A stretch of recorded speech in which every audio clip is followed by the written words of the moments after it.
Hello friends, welcome back to our channel Mirror Neuron, which means watch and learn.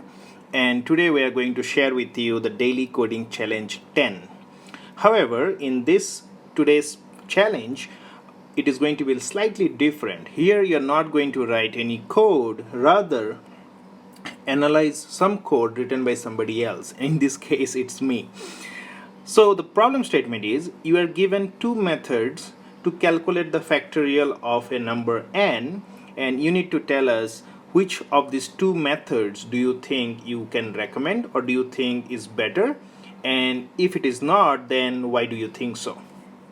Okay, so the first method calculates the factorial of n using the iteration method, and the method 2, it returns the factorial of n using recursivity.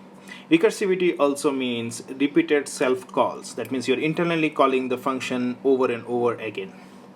Alright, so I request you to have a deep dive into both this code, think about it, and maybe if you want, you can pause the video for a moment and share or think why do you think which method is better.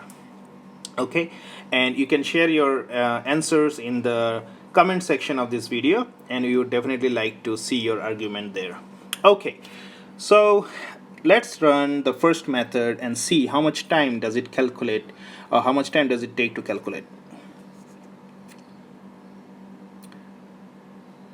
Okay, while it is running, a piece of information here is I have kept the GPU mode on in Google Colab so that I get to see how much time it is take, because calculating factorial of a value 10,000 is going to be a long number. That's why they are returning an infinity, and you can see it took about almost close to 2 milliseconds to run. What about the second method? Let's see, which is the recursive method.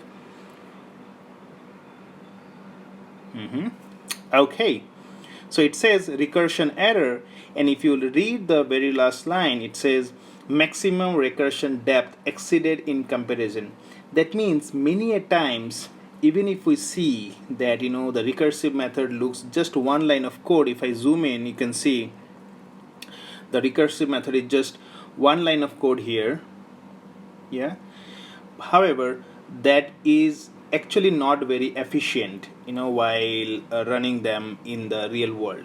So you might have to think whether you really want to try recursive method or not, and that is why because it keeps calling its the same function over and over again. So what happens, it has to keep track of all the local variables, and that's a limit. There is a physical limit to that, and that is the main reason why recursive method might fail if the calculation is a long one. Alright, so I hope you have learned something new today, and if you really like our channel, please do like and subscribe and share it with your friends and colleagues. Until then, I'll share new questions, new relevant information in this channel, so please subscribe and stay notified. Till then, you take care and have a great day.